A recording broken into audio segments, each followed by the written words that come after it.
Nagdudumarahin Christmas Bazaar ang Borongan Hog Racer Agriculture Cooperative a syudadhan Borongan diin nagbabalidya hirahin mga barato ngan presko nga karnihin baktin. Ini nga mga presko nga produkto in mapapalit ha Borongan City Hall grounds tikang alas 3 hiton aga nga da pahiton Disyembre 31 tuig 2025. Pwede gihap magpa-reserve iton mga Boronganon para hitkanan Pasko nga New Year.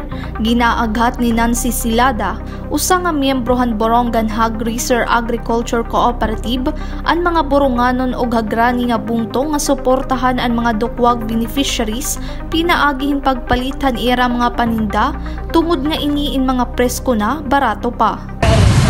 Maupay nga oras sa iyo mga taga-Borongan, di po ang BHREC nag-iimbitar sa iyo ito namon Christmas Bazaar. Nagtikag na po namon Christmas Bazaar ika-7 up to December 31 po kami didi, kada adlaw po kami na baligya didi ang mga local hog racer po ang Borongan City, nagbabaligya na kami kada adlaw.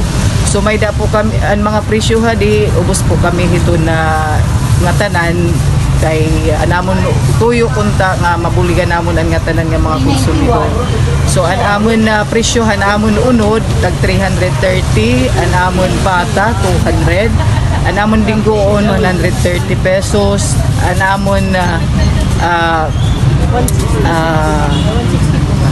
atay tag 200 po ang kilo, nga na an amon ulo 250, anamon so an nga tanan po nga karuyag na barato nga presko nga mga baboy kadila po kamo atupad po han atong City Hall nga natubanganan Matthews, adi po ang mga taga Borongan Hog Racer Cooperative nagkakamayada kami Christmas Bazaar. Damo nga salamat.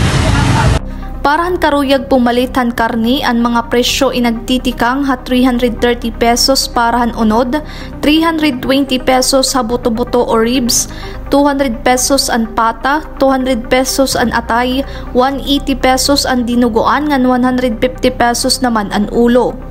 Tika nga syudadhan Borongan na Mailing Katubay, Eastern Samar News Service.